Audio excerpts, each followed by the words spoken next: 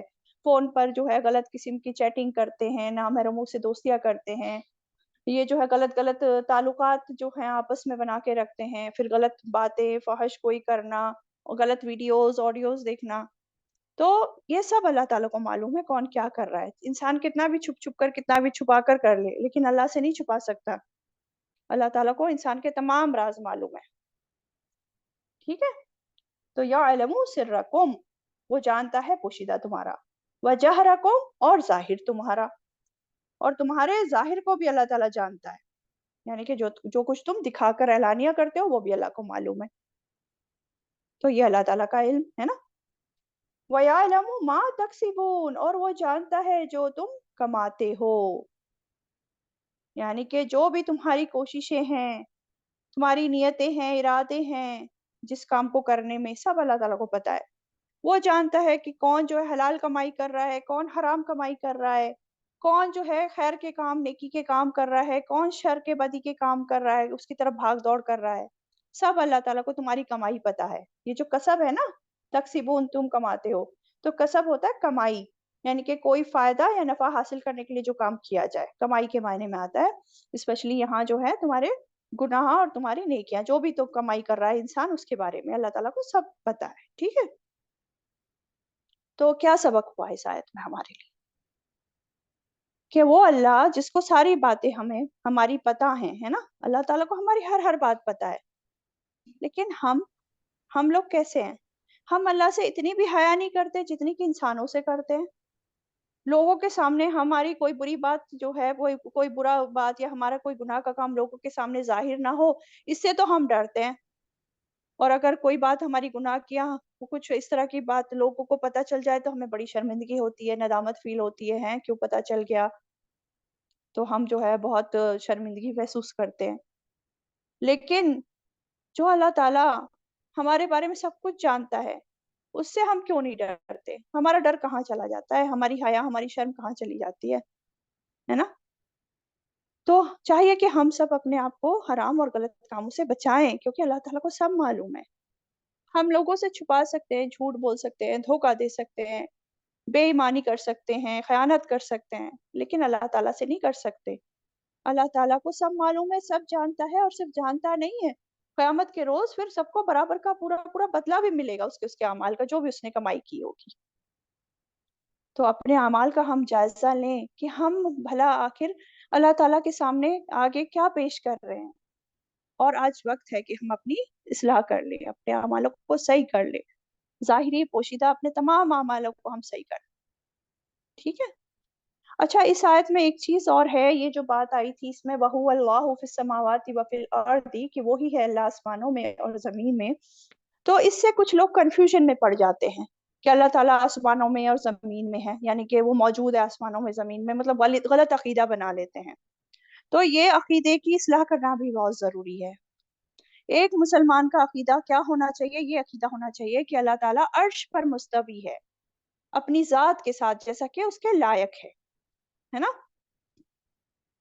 اللہ تعالیٰ عرش پر مستوی ہے، اور یہ قرآن مجید میں کئی جگہ یہ بات آئی ہے کہ اللہ تعالیٰ عرش پر مستوی ہے۔ یہ جو بات آئی ہے کہ آسمانوں میں اور زمین میں، اللہ تعالیٰ کی بات جو آ رہی ہے کہ وہی اللہ آسمانوں میں اور زمین میں، تو جیسا کہ میں نے بتایا کہ وہ اپنے علم کے اعتبار سے ہر جگہ موجود ہے، اس کا علم ہر جگہ چھایا ہوا ہے، وہ ہر چیز جو ہے اس کے علم میں ہے، یہ بات ہے۔ نیکسٹ آیت دیکھ لیتے ہیں، آیت نمبر 4 پہ آ جائیے۔ وَمَا تَأْتِيهِم مِّنْ آیَةٍ، اور نہیں آتی ان کے پاس کوئی نشانی، من آیات، نشانیوں میں سے، من آیاتی ربہم، نشانیوں میں سے ان کے رب کی، الا کانوا، مگر ہیں وہ، انہا، ان سے، معرضین، اعراض کرنے والے، ٹھیک ہے؟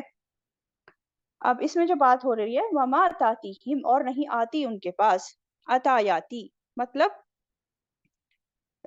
عطایاتی جو ہوتا ہے اس کا کیا مطلب ہوتا ہے، کسی چیز کا سہولت کے ساتھ آنا. اور یہاں جو بات ہو رہی ہے کہ نہیں آتی ان کے پاس کوئی نشانی، نشانیوں میں سے تو نشانیاں بہت طرح کی ہوتی ہیں. مین تو دیکھیں کونی اور شرعی نشانیاں ہوتی ہیں. کونی نشانیاں کون سی ہوتی ہیں؟ جو کائنات میں پوری اللہ تعالیٰ کی تمام مخلوقات میں جو نشانیاں ہم دیکھتے ہیں، کونی نشانیاں. اور شرعی نشانیاں کیا ہیں؟ شرعی آیات جو احکامات آئے ہیں قرآن مجید میں، ہے نا. اور نشانیاں کیا ہوتی ہیں؟ جو بھی معجزات نبیوں رسولوں کو ملے وہ سب نشانیاں ہیں. اسی طرح جو پچھلی قوموں پر ان کی نافرمانیوں کی وجہ سے، ان کے غلط کاموں کی وجہ سے ان پر عذاب آئے، وہ بھی نشانیاں ہیں. تو یہ ساری نشانیاں، ٹھیک ہے. تو فرمایا اور نہیں آتی ان کے پاس کوئی نشانی نشانیوں میں سے ان کے رب کی، مگر ہیں وہ ان سے اعراض کرنے والے. کس کی بات ہو رہی ہے؟ پہلے تو یہاں خطاب ہے مشرکین مکہ ہی، یہ جو آیتیں ہیں مشرکین مکہ کو خطاب کی جا رہی ہے. تو یہاں پہ اس آیت پہ مینلی مشرکین مکہ کو پاس جو نشانیاں آئی ان کی طرف اشارہ ہے. اب ان کو کون سی نشانیاں ملی تھی مشرکین مکہ کو؟ آپ صلی اللہ علیہ وسلم نے ان کے سامنے نشانیاں، بہت ساری نشانیاں پیش کی. سب سے بڑی نشانی تو دیکھیں قرآن مجید خود اتنا بڑا موضوع، اتنی بڑی نشانی جس نے ہر چیز کو واضح کر کے رکھ دیا. اور اس کے علاوہ آپ دیکھتے ہیں وہ جو شق القمر کا واقعہ تھا، چاند کے 2 ٹکڑے کر دینا، وہ بھی نشانی تھی. لیکن ان کے پاس ان کے رب کی طرف سے جو بھی نشانی آتی تھی مشرکین مکہ کے پاس، وہ ان سے اعراض ہی برتتے تھے، منہ موڑ کر چلے جاتے تھے. اور یہ وجہ کیا تھی ان کی اس اعراض کی؟ ان کی ضد، ان کی عناد، حسد، دشمنی، یہ سرکشی، یہ سب ان کے ریزنز تھے. اور یہ جو بات آ رہی ہے نا موردون، اعراض کرنے والے، اعراض کرنے میں بیسیکلی سارے معنی آ جاتے ہیں. یہ کسی کی طرف توجہ ہی نہیں دینا، اس کو سننا ہی نہیں، اسے دیکھنا ہی نہیں، سیکھنے کی کوشش ہی نہیں کرنا، اور جو اس چیز کے اعتبار سے جو تقاضے ہیں ان کو عملی طور پر پورا ہی نہ کرنا، یہ سارے اعراض کرنے میں آ جاتے ہیں. تو اللہ کے جو نیک بندے ہوتے ہیں، اہل ایمان ہوتے ہیں، جس کو اپنی آخرت کی فکر ہوتی ہے، وہ اپنے ہر کام کو جو کرتا ہے وہ اللہ مطلب اس کو دھیان میں رہتا ہے کہ ہاں اللہ مجھے دیکھ رہا ہے، اور آخرت کو اور اللہ تعالیٰ کو سامنے رکھتے ہوئے وہ اپنے ہر عمل کو کرتا ہے. اور اللہ کی نشانیاں جو کائنات میں پھیلی ہوئی ہیں، جو تمام مخلوقات ہیں ان کی فارم میں ہوں، یا خود انسان کی اپنی ذات میں، اپنی نفس میں جو نشانیاں ہیں، یا جو قرآن کی آیات میں نشانیاں ہیں، ان سب سے جو ہیں نیک انسان ان میں غور و فکر کرتا ہے، اور اسی نتیجے پر وہ پہنچتا ہے کہ واقعی ہمارا رب تو ایک ہی ہے، ایک ہی معبود ہے جس نے یہ سب بنایا ہے، اور اتنی بڑی بڑی چیزیں جو نشانیاں ہم دیکھ رہے ہیں، ایک ہی معبود ہے، اور جس کے آگے عاجزی محبت سے جھک جانا چاہیے، اور صرف اسی کی ایک معبود کی عبادت کرنی چاہیے، کسی اور کے سامنے نہیں جھکنا چاہیے. اور اہل ایمان تو چھوٹی سے چھوٹی نشانی کو بھی دیکھتا ہے تو اس کا دل اللہ تعالیٰ کی عظمت سے بھر جاتا ہے. لیکن پھر بھی کچھ لوگ جو ہیں ان نشانیوں کی طرف جاتے ہی نہیں، توجہ ہی نہیں دیتے ان نشانیوں میں، ہے نا، اس طرف آتے ہی نہیں ہیں. جیسے کہ اندھے گونگے بہرے ہو گئے ہوں، اور جانوروں کی طرح بس زندگی گزارتے ہیں، غور و فکر ہی نہیں کرتے، اور کسی اچھے نتیجے پر پہنچتے ہی نہیں ہیں. کیونکہ جب ایمان نہیں ہوتا نا، دین نہیں ہوتا، یا دین کی کوئی اہمیت نہیں ہوتی، دنیا داری میں دل دماغ سب پھنسے ہوتے ہیں، اسی بس دنیا داری چھائی ہوتی ہے دل دماغ پہ، تو پھر انسان کو دین حق کے بارے میں نہ اس کو سننے کی توفیق ہوتی ہے، اور سن بھی لیتا ہے تو اس کو سمجھنے کی توفیق نہیں ہوتی، اور نہ ہی پھر عمل کر سکتا. وہ دین سے وہ منہ ہی پھیرے رہتا ہے. کیا ہے وہ؟ موردون، منہ پھیرے ہی رہتا ہے. تو ایسے لوگوں کی جو ہے اس آیت میں مذمت کی گئی ہے. ٹھیک، نیکسٹ آیت دیکھ لیتے ہیں، آیت نمبر 5. فقط کذبوا بالحق، بس تحقیق انہوں نے جھٹلایا حق کو، لما جاءہم، جب وہ آیا ان کے پاس، فسوف یاتیہم انباء، بس ان قریب آئیں گی ان کے پاس خبریں، ما کانوا، اس کی جو تھے وہ، بھی، جس کا یستہزئون، وہ مذاق اڑاتے. اب اس آیت میں بھی جو ہے انکار کرنے والوں کا، مشرکین مکہ کا، جو حق کی تکذیب کرنے والے لوگ ہیں ان کو یہاں وارننگ دی گئی ہے، ان کے لیے یہاں شدید وعید ہے کہ تم کو جتنا جھٹلانا ہے جھٹلا لو، دین حق کے خلاف جو سازشیں کرنی ہے کر لو، لیکن ان قریب تم کو اپنا انجام پھر معلوم ہو جائے گا، وہ خبریں تم تک پہنچ جائیں گی. اور جیسے کہ میں نے بتایا اسپیشلی اہل مکہ کو یہاں خطاب ہے، ان کو وارننگ ہے یہاں. ٹھیک ہے،